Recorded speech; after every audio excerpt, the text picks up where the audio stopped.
Hello, everyone. It's Jeff Steck from Tylerica Marketing Systems in Austin, Texas. And today, as usual, we have Ken Tucker and Paul Barthel from Changescape Web in St. Charles, Missouri, and Ian Kentel from Outsource Marketing in the Toronto area. So today we're going to dive into the world of conversion rate optimization. We'll just call it CRO. We're going to uncover how small and medium business owners can get more from their marketing efforts without breaking the bank. So we'll discuss what CRO is. There I go right now with the acronyms, right? What CRO is, why it matters, and what the key elements of a high converting website or landing page are. You'll learn how to use analytics to understand your visitors, uncover quick wins for boosting conversions, and leverage your content and messaging effectively. Plus, we're going to share some tips on how to continuously improve your CRO strategies to drive growth over time. So if you're ready to turn more clicks into customers and get more value from your marketing, this is the episode for you. So let's dig in. Ian, let's kick it off and define what is conversion rate optimization and why does it matter for small, medium-sized businesses? Yeah, we need like a rap or something for Crow. You got to make it sound cool, right? It's a cool sounding acronym. But just as you said, Jeff, conversion rate optimization is really all about the process of improving your website to increase the percentage of visitors who complete desired actions. And for most businesses, desired actions are things like your key calls to actions of booking an appointment, calling your business. If you have something that they can buy right on your website, even better. I mean, that's a true conversion. The other ones are leading conversions, right? There's lots of ways to measure conversions, whether it's from Google Ads to, social media. But the ultimate conversion you're trying to get as a business is, what action are they taking? And is that action bringing them closer to becoming a client, a patient, a buyer from my business? Yeah. And the reason it matters so much is, there's a lot of things that businesses do to, how to optimize the buyer's journey. But the conversion is the most important. And I think we'd all agree. I'm curious what the other guys will say when they jump in. But, the things that we see where most websites fall short is their messaging is unclear and their calls to actions are wishy-washy, right? If you're not clear on your message and you're not clear on what makes you different and help people through their buyer's journey, informing them, educating, guiding, giving them the things they need to make a decision, which will ultimately move them to do that action that you want. And making sure that not only is the action clear, you're guiding them to that action. It's clear what you want them to do and what they feel they want to do ultimately.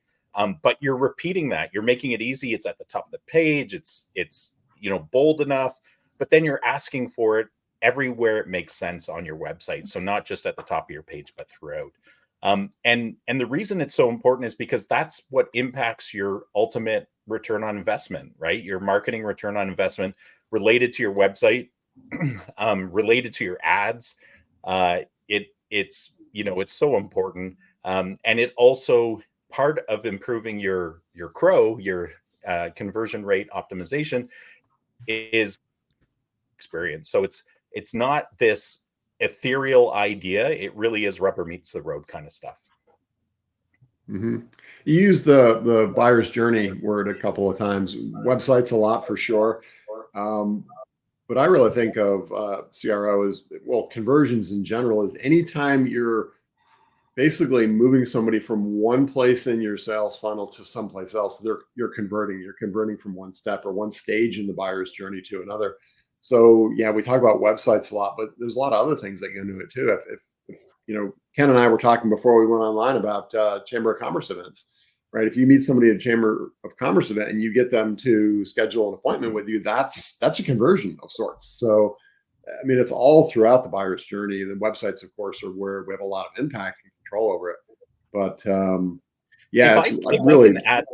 If I can add one additional thing. So like if you have multiple players who impact clients or customers in the buyer's journey. So for instance, in the corporate world, we would have sales teams, we would have marketing teams, and it's a continuum. It's not separate, especially from the perception of the buyer, and that's the key part. Is it's your audience's perception of the process.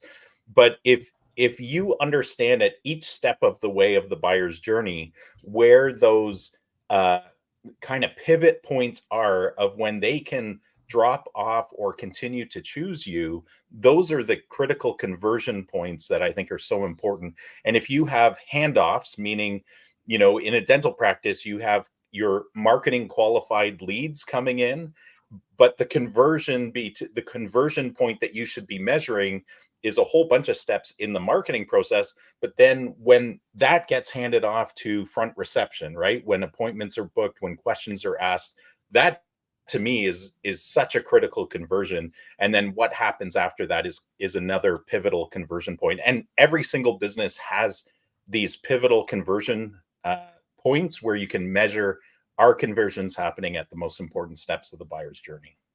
Mm-hmm. Ken, I know you must have some thoughts on that. Yeah, I mean, the first thing that jumps to my mind is the grunt test. Donald Miller talks about the grunt test with StoryBrand, and it's like, if somebody lands on your website in, for 3 to 5 seconds, because that's really all you have, can they grunt back what it is that you do, the problem that you solve for them? And I spent a lot of time over the last week or so working on video content, and videos, you got to have that hook. It's got to reel people in immediately. And so, it's not only the clarity of message, it's, you got to hit them right up front with it as fast as possible. And so, that's really kind of my big thought, in addition to what, I mean, I agree with everything else that Ian said, but super important to just get right to the point. Mm-hmm. And be, getting to the point in a very clear, concise way. What's another one of Donald Miller's sayings? If you confuse, you lose. You lose. Yep.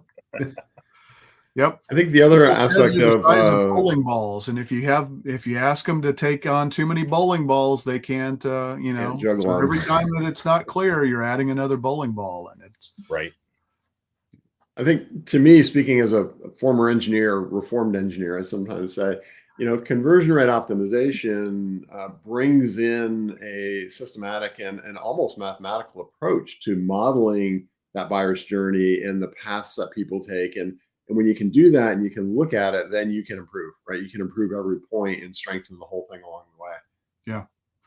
Paul, I'm going to go to you for the next question, but before we do you have anything you want to jump in on the overall high level? What is CRO and why it matters? No, because I think we're going to cover a lot more stuff here. Yeah. All right.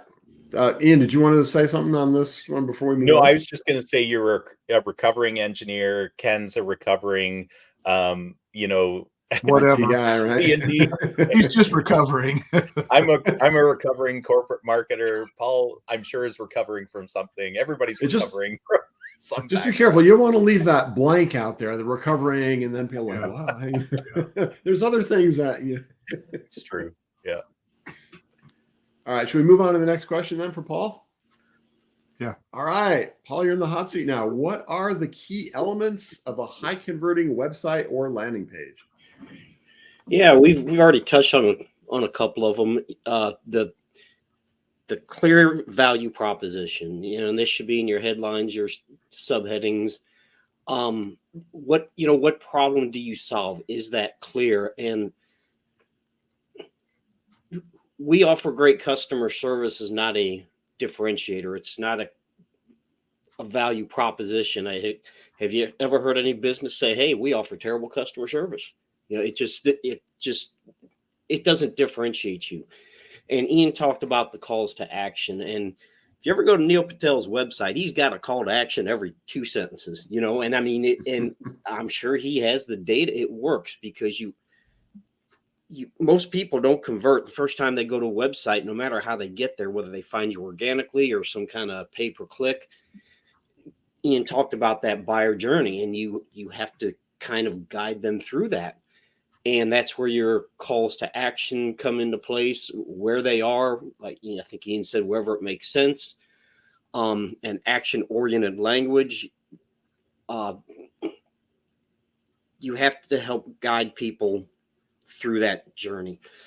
And as far as the website itself, some of the functionality,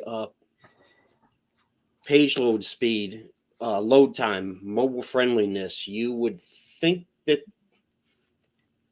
people would understand that by now, because this is a ranking factor. Load time is a ranking factor.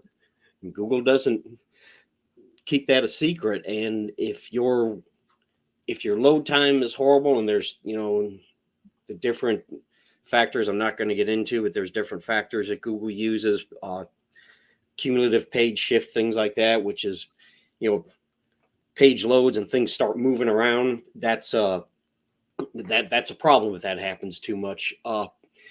Something else you would think would no longer be an issue, because Google makes no bones about it. HTTPS. I still see websites that do not use HTTPS. That, it won't get you penalized. It's not a penalty, but it can cause Google to, well, I guess it's a penalty. They simply won't rank you. So I guess from that perspective, it's a penalty, that because there's penalties and there's non-penalties that are actually penalties in their own way. So, Yeah. so Major and minor. What's that? There's major penalties and minor penalties. Yeah. Well, Google deranking your site, I think, is a major penalty. It's a major Even though one, in Google's world, it's not a penalty. They're just ignoring you. And then social proof and trust signals. And this comes to the experience, expertise, authority, and trust. And it's Google claims it's not a direct ranking factor, but there's data out there that suggests otherwise. So you have to establish that authority and that trust, and you do that with social proof, which tends to be off your website. You can bring these, you can bring reviews onto your website, which is a good thing. And I want to make a differentiator here. I'm not saying testimonials aren't important, but reviews like Google reviews, pulling them on your website, that's more important, because anyone can type up a testimonial and say, hey, this is a customer testimonial, even though it's not. But you can't do that with a review. If you're pulling in Google reviews, it's real, and people know that. But any industry associations that have any kind of authority that you're a member of, put those badges on your website. Now, do not link externally off of your homepage. You can do that maybe on your about page if you want to take that badge and then link to that association so people can find out what it's about, but don't do that on your homepage. Do that on an about page or something like that, because you do not want to encourage people to leave your website. But yeah, I think all of those things are part of a high converting website or landing page.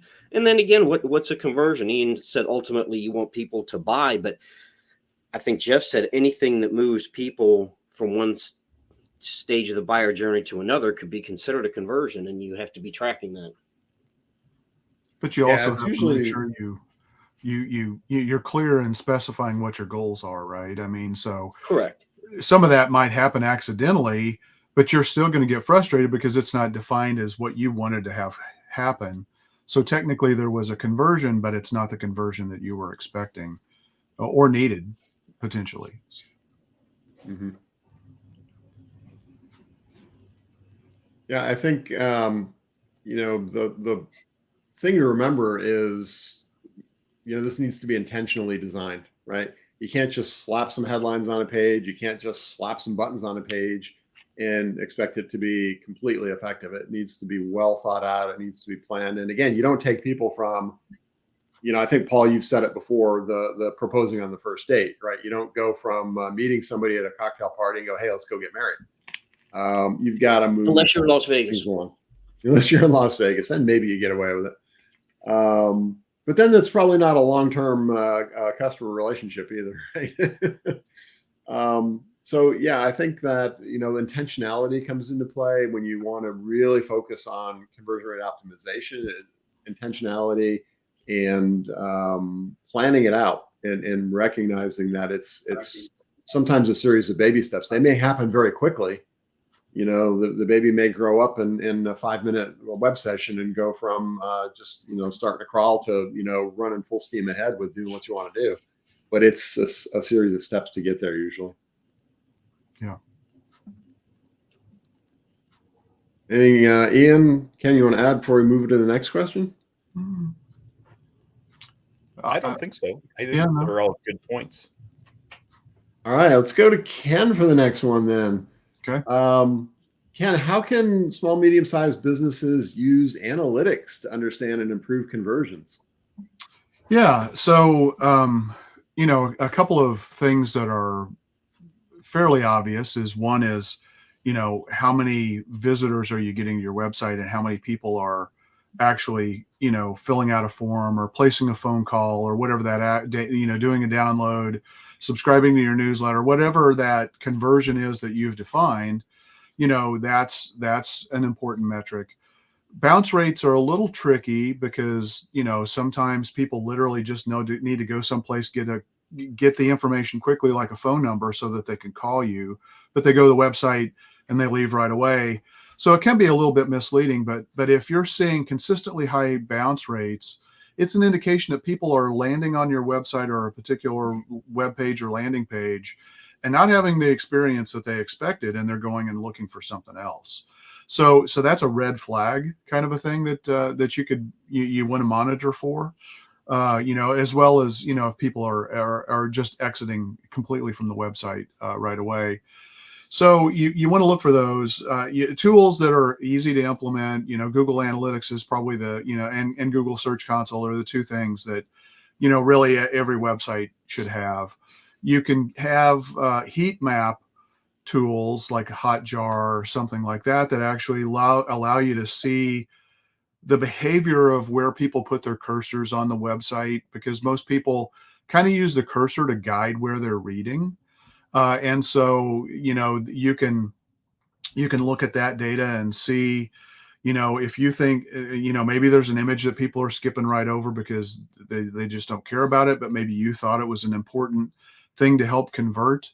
It just gives you, you know, some visual data and behavior-based data on a particular web page that I think can be really valuable. You know, and then you've got to define your goals and kind of set those paths of what you want to have people accomplish. The reality is, if people don't know anything about your business, statistics say when they land on your website, only 4% of those people who don't know you yet are going to convert. Now, obviously, that's going to change wildly from one industry to the next. I mean, if it's water damage restoration or emergency plumbing services, that number is going to be much, much higher. But you know, across the board, it's only 4%.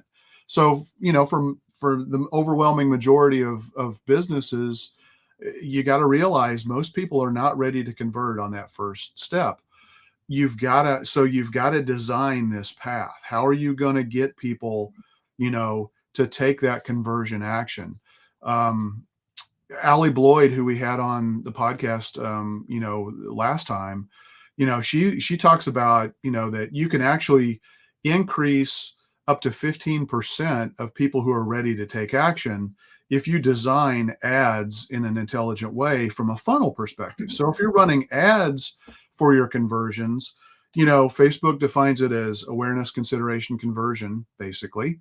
And so awareness, you know, 4% of people are likely to make that are ready to make that purchase decision.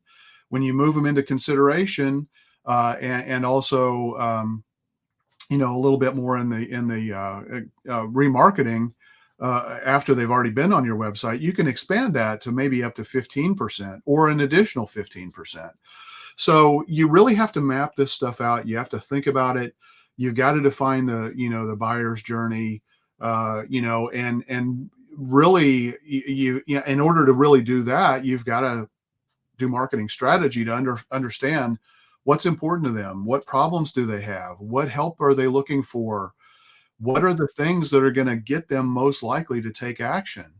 You know, if you're selling an expensive service, you probably need to have little micro goals to get them to take some steps, maybe even micro purchases, to get them to the point where they're ready to make that bigger purchase. And so, it just really depends on the nature of what you sell, aligning that with, as best you can, the buyer's journey. We don't control the buyer's journey, but we can guide it. And we can only guide it properly if we design it with intent, as I think you mentioned earlier, Jeff. Mm-hmm. I think. One other thing too is, look for roadblocks. I mean, there are going to be places clearly where, you're going to see that people just clearly aren't taking the action. As Paul talked about, some technology problems, create those roadblocks, and you need to be paying attention to that. If your website's loading really slow, or if your form for whatever reason isn't popping up, or being pulled onto the page quickly, or you've got a slow video that's taking forever to load, or images, or any of these things, those are roadblocks that deter people from taking action, no matter how good all of the rest of the other content and maybe even all the other design elements are. If you've got things that are preventing people from taking the action you want, you need to address those and get rid of those. Mm-hmm. Yeah, you mentioned some of the tools and metrics and things to look at, and again, that goes back to you can only improve what you can measure, so that you can know how effective your improvements are. But yeah, that's absolutely important, and sometimes that means in the tools you got to be a little more sophisticated about how you use them. Google Analytics out of the box will give you a lot of good information. Yeah. If you really want to use it for conversion rate optimization, you're going to have to go in and customize some of the events that it tracks, and then make sure that it builds and understands the funnels that you're asking people to follow through. Yeah, and I do want to mention, and go ahead. Well, one other thing too that I didn't mention is making sure you're using UTM codes. Don't just send people to to just the regular URL. Attach something to it so that you can identify where the source of that traffic is coming from, because that's going to tell you where you might want to be making your investment in. Because look, at the end of the day, you could have the greatest website. It could be designed perfectly for, conversion optimization. But if nobody ever goes there and you can't figure out the best channels or the best medium to get people there, it's all for naught. So using UTM codes to be able to track that from external, source, could be social media, could be a postcard. Yeah. I mean, there are a variety of different ways that you can do this, QR codes, whatever. You want to track where that traffic's coming from. And in each traffic source may require a different conversion optimization strategy on the web page. So you may not want to send everybody to the same place, even if the messaging is the same, just because of the channel that's getting people there. Mm-hmm. Yeah, I think we could probably do a whole episode on how to track different things in different places, different tools. The UTM codes, I agree, are important. I'll go back to also be intentional about it and be consistent. And as a refresher for some of our listeners that may not know exactly what UTM codes are, those are the little things on the website URL. After the trailing slash, there's usually like a question mark, and they'll look like UTM_medium equals, UTM_source equals.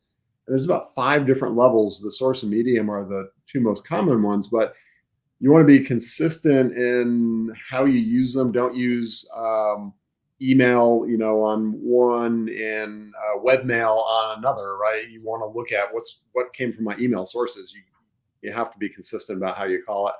And then you can use the different layers to create different granularity, even taking it down to an ad campaign. Which ad brought traffic in? I know we're going to talk about ways to improve later on, and they'll become very important there, because you need to know, where things are coming from. Yeah. I do also want to hit on, you mentioned heat maps and Hotjar. And I literally, before we got on to record this podcast, I literally was working on that for a client. And there's some fascinating things going on there that these tools can help you find. And by the way, Microsoft, I know we ding Microsoft and Bing a lot because, I mean, face it, Google is the 800-pound gorilla. But Bing Webmaster Tools are free, just like Google's are free. They're worth setting up to get a different view of what's going on your website. But Yeah. Bing has a tool called Clarity. You guys know about Clarity? This is really cool. It's a free heat map tool. It's not as good as like Hotjar, but the level of information it gives you for free is pretty amazing. And we, like I said, literally, I was working on this before we recorded.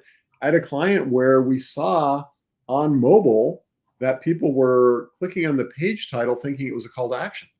And that's because the calls to action at the top of the page and the page title looked similar, and the language that was used looked similar. We never would have realized that if we hadn't looked at one of those tools and go, why are people, repeatedly tapping on the page title thinking they're taking a call to action? Yeah. So Yeah. Wow. that's an improvement we're going to make this afternoon on that website. That will improve the conversion rate optimization of that client's landing page. Yeah. Cool. Ian, Paul, you want to jump in on this analytics and improvement? I know we'll get into it a little more.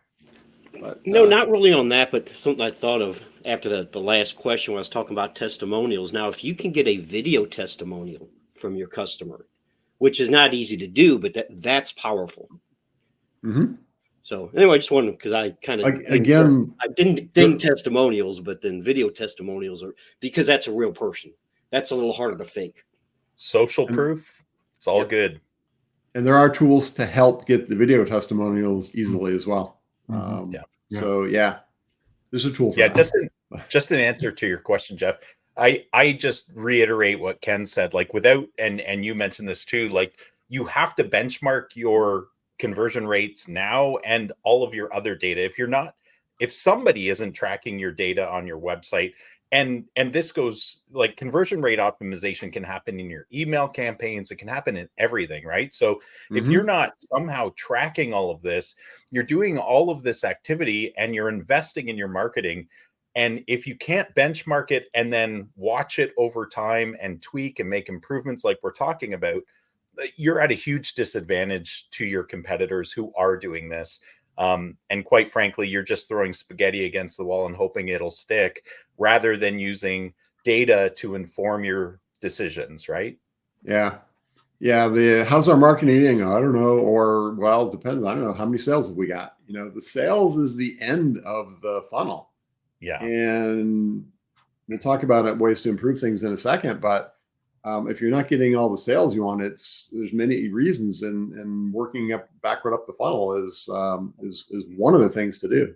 So that might be a good segue into the next question.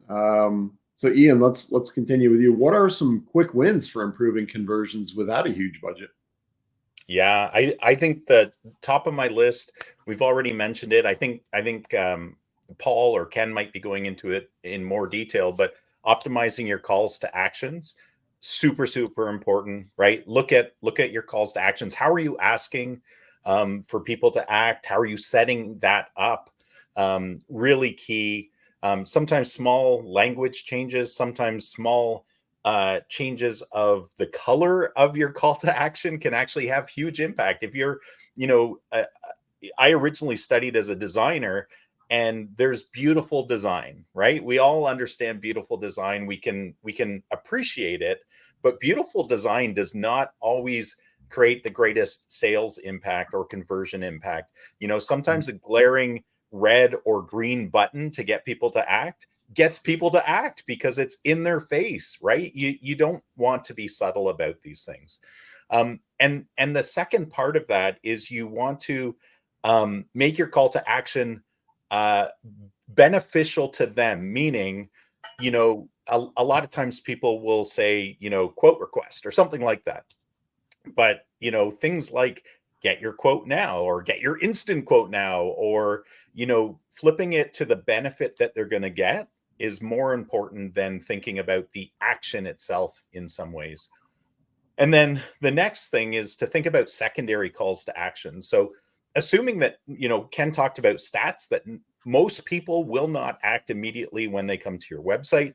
So what are you doing as a business to continue to nurture that person in their journey, so that even once they leave your website, somehow you're connecting with them. So retargeting ads, of course, somebody else is going to talk a little more about that, I think. But how do you nurture them without giving them something of value? Might be an ebook, might be a checklist, might be something related to their decision-making process. They give you their name, their email address, and you can continue the conversation, which absolutely has been proven, as long as it's done well, absolutely has been proven to raise conversions, right? It just makes sense. You're continually feeding into their decision process even after they leave the website. Creating like clear, concise, professionally written copy and content is so important.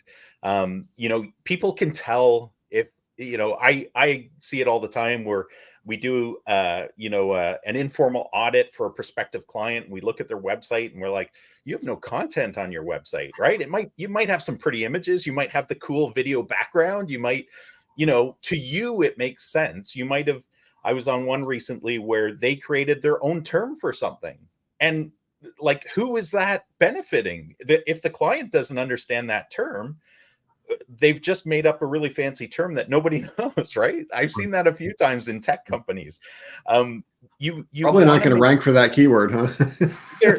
There is nobody's searching for it because they don't know it. In fact, well, you might rank for it, but there's no traffic. Yeah, exactly. Because nobody's searching for it. But content is really, really important. So leverage video content, as Paul said, not just for testimonials, but for everything, right? Think about the process, think about the decisions they're making, and connect with them with well done video content with great audio. Don't forget the audio.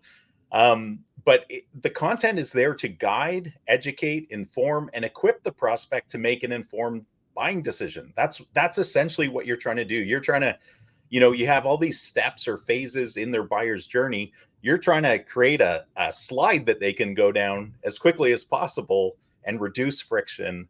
And the copy makes a big difference. So I highly recommend getting a professional copywriter or an agency that does copyright. You can tell the difference between lay people's writing and professional writing. We already talked a little bit about core difference, but that core difference that sets you apart from your competition, you don't want to be seen as vanilla, because right there you're creating a huge barrier to somebody making a decision, because or they might make the decision based on something horrible, like the aesthetics of what they see, the colors of your website, or price, which is the worst thing, right? You want people, unless you're a lowest price driven business, which most businesses don't want to be, you want to create a core difference whereby people are like, okay, these guys, their message of what makes them special resonates with what I'm looking for and who I am. Mm-hmm. Paul talked about trust factors and testimonials. Having, I'm a part of this association. I've won these awards, like all of these things, security symbols. If, even like the different Visa, MasterCard, Discovery card symbols at checkout are important, because it just reduces people's anxiety about, are these guys going to steal my information? And then forms, I think, are so huge. Ken, I think you talked a little bit about this. Just a little anecdote. We had a client, still have a client, who is in the home services business. And before COVID and during COVID, they had a really lengthy form. It was a really nice, graphically immersive form where it walked you through the process of choosing like which services you need for your home, and then kind of upselling and cross-selling. And it took, at least, I think on average, it took people 5 to 6 minutes to complete. Very lengthy form. And it worked for several years. But then post-COVID, suddenly the market is oversaturated with businesses serving prospects and undersaturated now in people looking for business. And so the brevity of that form, basically we reduced the form because the data informed us that people would come to the form, they might get past section 1, like page 1 of the form, and then the drop off would be considerable. So we basically reduced that form to its core components, and conversions started to go up again. So I think that's really important, is don't think about, hey, we have a wish list of everything we could possibly want to ask in a form, and it's okay to start there, but reduce it down to what are the actual prerequisites we as a business need in order to take them from their interest. They've taken time, they've completed a form. That's a huge step, that's a huge conversion. Now, what do we need in order to contact them and help them make the decision, right? So sometimes that's as simple as we need their name, their phone number, their email address, right? For other things, you might need to know, if you're an arborist or a tree service, you might need to know kind of the general town they're in, and you might need to know what kind of issue they're dealing with, or a plumber, similar thing, right? Where you can help serve them the best. So I think all of those are really low-hanging fruit to me, that people can, quick wins, get some of those things fixed up. Again, a professional can come in and go, change this, change this, change this, just because they have the experience and expertise. Mm-hmm. And you mentioned one thing that I think is worth highlighting, which is, your example of your home services business that had the lengthy form, and it was working great pre-COVID, but Yep. not so much after COVID. Is things change over time. So that highlights the importance of monitoring and not being complacent, and being willing to experiment and keep up with what's changing. Certainly, the shift to mobile is driving a lot of that. And actually, that example I gave a minute ago, the client problem I was working on this morning, it was on mobile that we saw it. On the main website, it's like nobody's mistaking the headline for the call to action button, but when it's on a smaller screen, all of a sudden the headline looks like a call to action. Interesting. So yeah, things change. What worked last year might not work this year. Things that are working this year might not work next year. So constantly, measuring and looking at things and using it to drive changes is worthwhile. I think also one recommendation I'd give is be incremental. Don't change everything all at once, because then you won't know what worked and what didn't. Pick what you think is the most important, and kind of chip away at it. That's a huge point. And I was just going to say, the only reason why, first of all, we knew there was an issue with that form for that client was, one, our leads were going really, really well, right? We were reporting every month, like, look at, leads are up, we're doing great. And they're like, sales are down, something's wrong. And we were able to then start to, because we're tracking everything, right? We were able to determine it wasn't an issue with the leads. The leads were still very high quality. It was the form, because again, you could track the conversion metrics in that particular form. It was on a type form, which some people might understand what that is, but it would actually allow you to see the conversion metrics from page to page on that form, and the drop off. And so it just goes back to the point Ken was talking about, like, analytics is so important if you want to raise the bar, and if you want to squeeze more and more out of your marketing dollars. I think Ken was about to sneeze. I was about to sneeze. Let's say all of a sudden he just blanked out there. It's like, yeah. Oh no. You had that look. Yeah. So I would just, I would add though, Ian, look, you want to, it's an art, and it takes some experimentation, but you also do need to design your forms to disqualify people sometimes as well, so that you're not wasting a massive amount of time. So, you got to figure out, okay, well, I need their initial contact information so that I can follow up with them.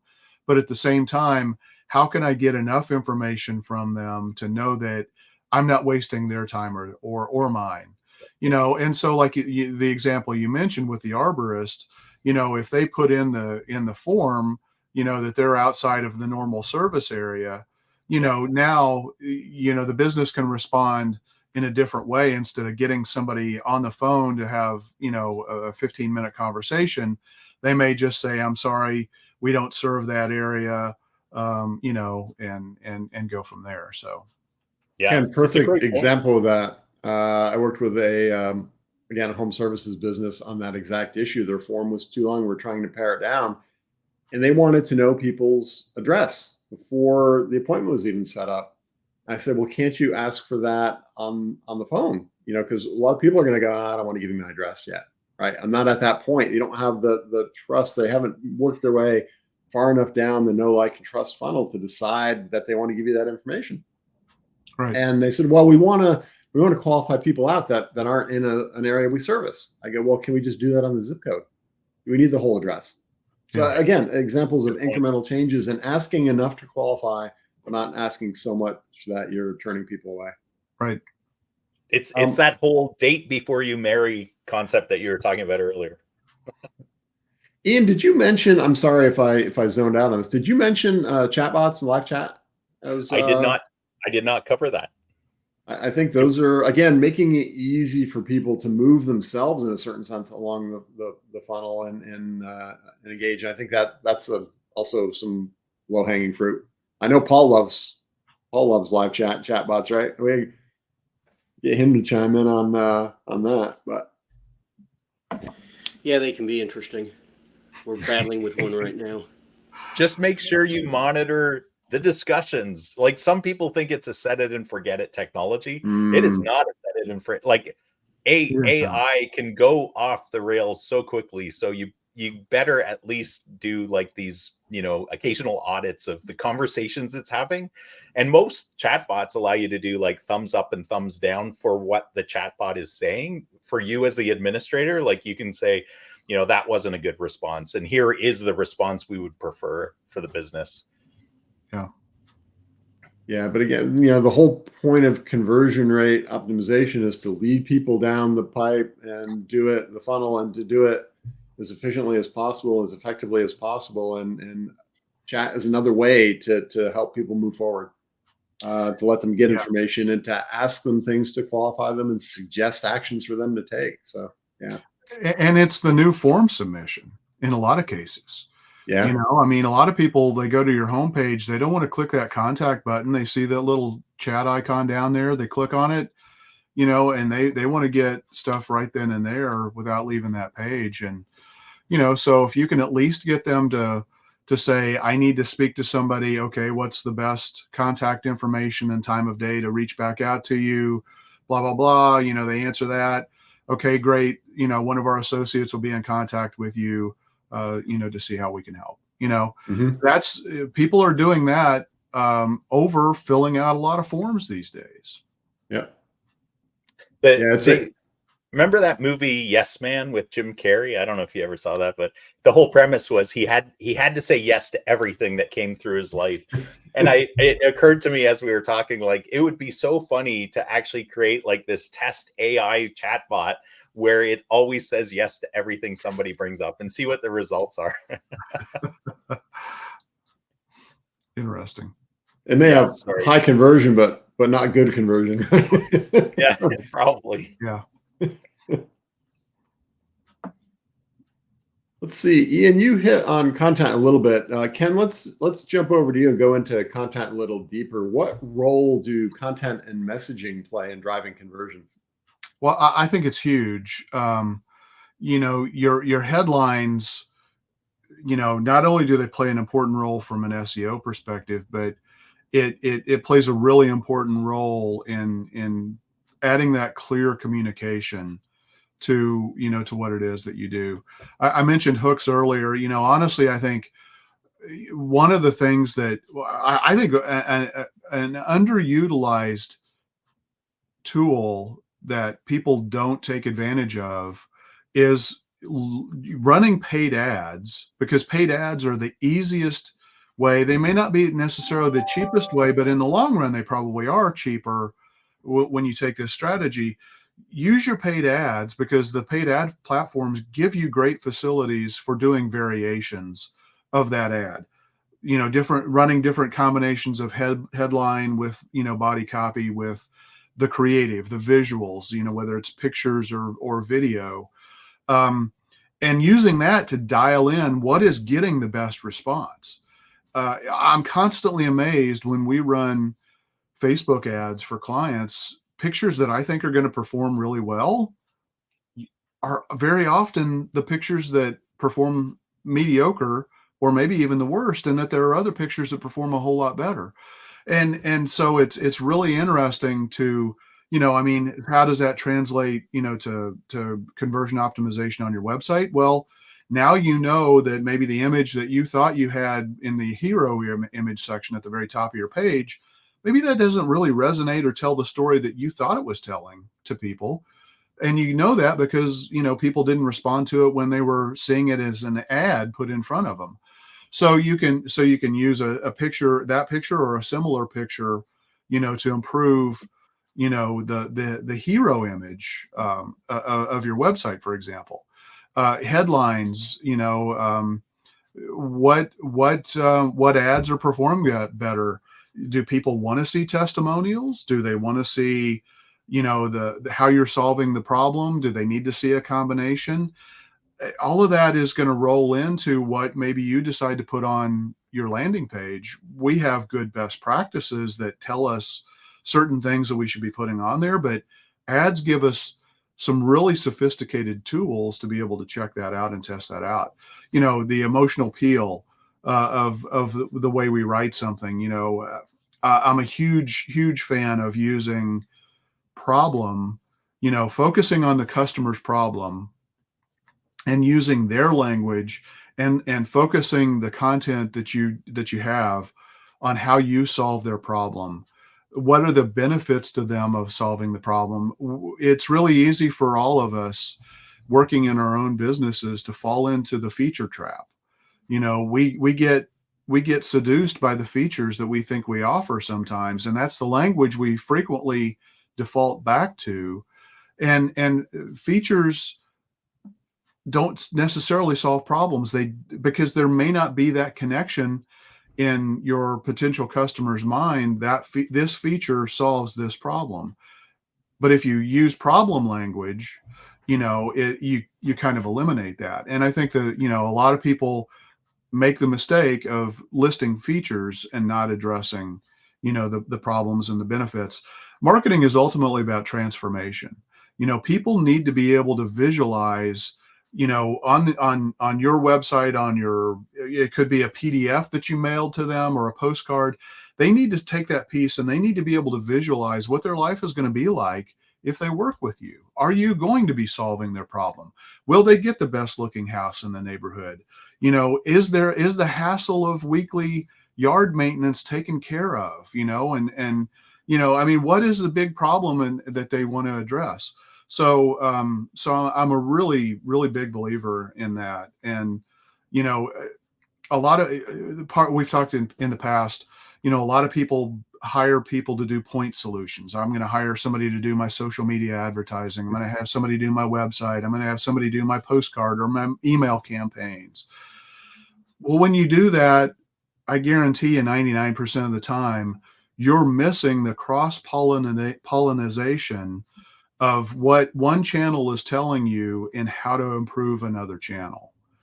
And so I think it's really, so if you're going to take that strategy, at least have somebody assigned to have the authority to make sure that information is being shared and integrated in an appropriate way. Mhm. Like a force multiplier, Ken. Exactly. A force multiplier, amplification. Got to get that word in there too. Absolutely. And I think that all kind of ties back into an omni-channel approach. I mean, if you're only using one platform, you're not necessarily getting the data to help you make the best decisions, because these other platforms, I think, very frequently inform you of how something could work and operate better.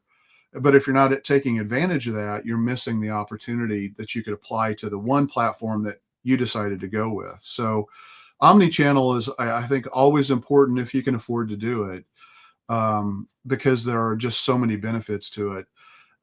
You also, I talked about micro commitments earlier. I mean, you really want to try to think about how do you get people to continue to take those additional steps, and really thinking through, what is going to get people to take that action. If you're making a big purchase, like you're going to be doing a kitchen remodel, it could be when you land on somebody's webpage and their chatbot is giving you good, useful information to help you determine what you really need to think about before you even formalize what project you want or the contractor that you need to hire, that's immediately building trust, and likewise, if your chatbot's not giving that good information, it's just giving generic information. It's like, okay, well, I don't know that these people really know what they're talking about. You got to think about all this stuff, right? And so, yeah, I mean, there's a lot to it. At the end of the day, this is where we talk about the importance of strategy, whether it's an explicit strategy engagement that you hire somebody to do or whoever you work with from a marketing perspective. They've got to have the strategy in place that you agree and that you trust is the right approach for your business, and the right set of tactics and the right messaging and the right target audience and all that kind of stuff. Every company does things a little bit different. Some businesses, some marketing companies will do a specific marketing strategy engagement first. Others will kind of bake it in as like the first month, before they start to execute, or the first, 2 months or whatever it might take. But it's so important. Mm-hmm. And just a point about that, like, I don't know if you guys run into other agencies providing true strategy based on data, like running an audit, doing the rigor of detail that you need to do to actually create a strategy. I actually so rarely run into that as an agency. The competition, we have best practices that we almost always introduce into our clients, but if the client will allow us to, we do an audit, we build out a strategy, we build out messaging. I almost never run into other agencies that do that type of rigor and detail and quality work that you just talked about is so important, right? Mm-hmm. It's amazing that so many other agencies don't do that work.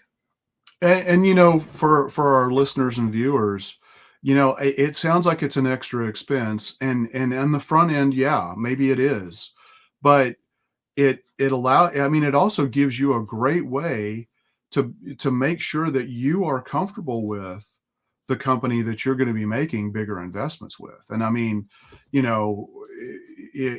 marketing is critical to the survival of every business. And if you get it wrong, it can be devastating to your business. And so it's a great, what we call try offer, even though this is maybe a bigger ticket try offer. You're learning what it's like to work with somebody and how they approach things, and the results of that, if it's done well, even if they're not the right company to continue to work with, you're going to have a lot of value that you can hand to somebody else, or decide that you want to go with an internal team or whatever. But all of it comes back down to the ability to set baselines and get the right measurements in place, and just really look at optimization and improvement in a continuous manner over time. Mm-hmm. We all run our agencies slightly differently, right? We all have our own kind of nuanced approach, but we've gotten to the point in ours where we almost never, like, we've baked into our programs now where we always do the audit, we always do strategy, because we found, like, we cannot serve our clients to the level that we want to serve our clients and that we know is in their best interest without doing that. So, I think if, make sure if you're considering an agency, talk to the agency and really ask good questions about strategy, and watch out for like the mesmerizing sales speak. And pretty metrics dashboards, Right. because they're probably vanity metrics, Yeah. Ken, you mentioned a couple of things that drove a couple of thoughts for me. One of them was, especially, if somebody is picking and choosing, they've got somebody running their ads, they got somebody building their website. And again, it goes back to the overall strategy and the coherence that Ian mentioned. But just as a concrete example of that, and the role that content messaging play in the conversions, I had a company, this is pre-COVID, several years back. They were reselling air purifier machines. I may have mentioned these before on the podcast. And it was during the time when they had all the fires going out west, and specifically California. and they just wanted me to run ads, which we eventually agreed to do. But we told them, but you need better landing pages. You need content that educates and informs people about these products. You can't just be an order taking site. We're driving 10% ad conversion, which is huge in the ad world, right? 2%, 3% is considered kind of good. We're driving 10% ad conversion now, taking advantage of what was going on out at the time out in California. But he was saying, I'm not getting any sales. So again, conversion rate optimization problem. Well, we converted the people who saw the ads to website visitors, but he wasn't converting website visitors to buyers. And I asked him, I said, did you make the landing? I knew he didn't. I said, did you make the landing page changes yet? Did you add the informative content? No. So perfect example of why everything kind of plays together, and the content and messaging is so important to getting to the ultimate conversion that you want, which is sales. Yeah. Yeah. And just to piggyback off that real quick, I mean, and this is completely a topic for another podcast, but, the handoff from marketing to delivering the leads to, the sales process that closes the leads and turns those into sales and revenue, that needs to be factored into the overall conversion rate optimization process. But also you need to realize that a lot of the sales activity is outside of it in most traditional organizations. Mm-hmm. We close out this question and move to the next, or any last minute thoughts on this one? Good. All right. So Paul, let's jump back to you. How can small, medium businesses continuously improve their CRO efforts over time? So not necessarily quick wins, but just in general, what do they need to do to continuously improve? Well, see, the key word there is continuously. This is see, we talk about A/B testing a lot, and that I guess let me start by saying when COVID hit, and Ian had mentioned this, that there was some saturation because a lot of people that were not really making a lot of effort into their digital presence realized that they had to now because of the nature of everything that happened. And I don't think it's ever going to go back to where it was. So we talk about A/B testing, like websites, things like that. That's usually probably part of a larger SEO plan. It's something that's ongoing. It's not something you do one time and you're done. So it is an investment to be doing those kinds of things. And that will help you. The idea of A/B testing is you optimize. So you do your A/B test, you make some optimizations, then you do another A/B test, and then you make some optimizations. It's an ongoing thing. So you have to understand that, and you have to pay attention to the data as we've talked about. And then, you have to keep informed and updated on what's going on in your industry and trends and best practices. Google Trends can help with that. It's a pretty good tool. And customer feedback, I know we're running short on time. We're coming up on an hour here. Customer feedback, surveys, any kind of customer feedback, but this is something you may want a third party to do. And the reason I say that is if you as the business send out a survey or call customers, they may not be willing to be quite as blunt with you, for lack of a better word, as they may with a third party. And negative feedback is important because if, there's saying you never learn when you're winning. You learn from your defeats and failures. And if you have a third party do these surveys and you get negative feedback, now you know where you need to improve. And I think that's really important, that a lot of businesses, they want to do this themselves. It's like, well, that may not be the best approach because they may not be as honest with you as they would with a third party. And you want that honest feedback so you really can improve. Yeah, that's a good point. I would add that if you have a third party do it, you may want to let your customers know so that they just don't think they're being phished or spammed, right? But let your customers know, hey, or either that, or the third party can say, hey, we're doing this survey on behalf of whoever. Mm-hmm. Yeah, so it's just not out of the blue, right? And that way, there's some distance there. You mentioned A/B testing, and we've mentioned it earlier. The joke about A/B testing is it stands for always be testing. It But does. the idea is simple. It's you're always running two alternatives, right? The A and the B. Which one is working better? Throw And out the one that isn't, and then try another variation and see over time you can incrementally improve by continually trying things and picking the one that works better. yeah, and when I said it's a continuous effort there, I don't know of any free tools, free A/B testing tools that actually work. Most of the ones that work fairly good are intuitive to use. It's a subscription or it's something you buy.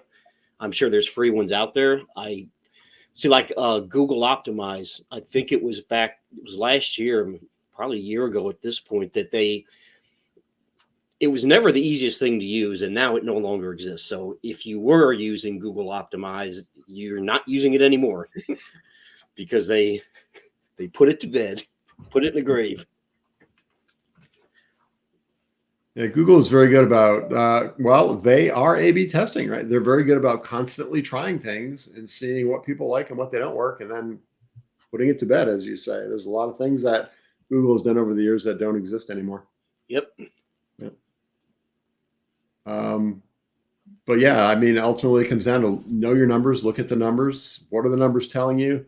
And look for the big discontinuities. The one I mentioned with the ads that were converting really well, but the website wasn't. You got to look at all different levels of the funnel and be experimenting at every level, and work on increasing the numbers over time. I will add one thing is that from a bang for the buck point of view, I guess maybe I should have thought of this earlier. The lower down the funnel you are, the closer to the buying decision, the more impact and optimization will make. In other words, if you're up at the top of the funnel where you're trying to get 3% improvement, you go from 10,000 ad impressions to 10,300 ad impressions, or whatever the math works out to. That's not going to affect you as much as an improvement at the bottom of the funnel, where even one or two more sales can make a big difference, right? So look at the whole funnel, maybe work from the bottom up, and see where the problems are and where the impacts are, to really focus on. So yeah, we are right, I guess, a couple minutes over an hour now. Anything anyone wants to add on CRO in general? Any of the questions that we've discussed? Well, I'll just add that this isn't free. This work is hard work, and it's another order of magnitude of marketing service. And I think a lot of people, they want to go cheap. You might wind up getting some pretty good results, for cheap at that lower level investment. But if you're really looking at how are you going to be saving money over time, and how are you going to be improving quality of the growth that you're getting in a better, more predictable way, this is an important thing to consider, and it's not free, and a lot of people don't really offer this because they're desperate for your business, and so it's just you get what you pay for ultimately. And I would add too that part of why this isn't done is a lot of marketers actually don't understand this concept very well, right? Like it's kind of I was going to say level 2, but it's probably like a level 10 as far as marketing knowledge, because it just takes deeper understanding, deeper analytics, investments, that kind of stuff. Yeah. Yeah, I mean, it's really easy. It's easy to use an example from advertising. Google makes it easy to launch an ad campaign anymore, relatively easy. Facebook makes it relatively easy to, even though the user interface is a little clunky and always confusing. It's relatively easy to just do a boosted post. On Facebook, for example, you're paying for advertising, but how much money are you wasting? How many? And the bigger question is, what opportunity are you missing out on?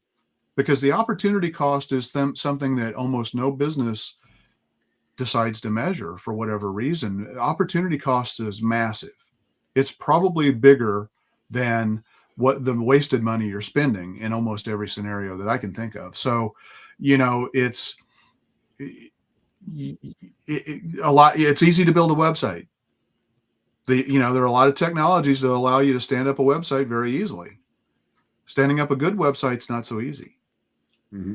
It's the difference between the feeling that activity equals momentum, and that's not true at all, right? Like it just feels like because you're doing stuff, you're getting stuff done, that's actually true momentum for your business. And I think that's where a lot of businesses get lost because they're like, we're doing stuff. Yeah. I'll jump in and add my final thought, which is, if you, which I hope our listeners truly believe their marketing is an investment in their business, then conversion rate optimization is a way to leverage that investment. It's a way to improve the rate of return on the investment. Because it's going to, at every step of the funnel, it's going to improve conversions if you do it right. And that's going to lead to more sales. So it's a good place to wrap. Oh, go ahead, Paul. The only thing I'd add is that you cannot really have an effective marketing campaign without a true CRM. You've got to have that. And there's a lot of things that can be automated. And Ken had mentioned UTM, and not going to go any deeper into that. Other than that, that's your attribution. That really helps with your attribution, letting you know what's working, what's not working. Yep. And I'll leave it at that. All right. Then I think we are at a good place to wrap up. Ian, do you want to take us out? Surely. That's not your name, but thank you everyone for joining us. This was a great topic, Jeff. Thanks for leading us through it. Thanks for our audience who joined us. And of course, we invite your submission of questions. Throw out your marketing challenges to us and see if we can do a podcast episode on that. And if you're getting value from this podcast, please subscribe to it, share it, and you will help this podcast grow. And until next week, folks, keep calm and market on.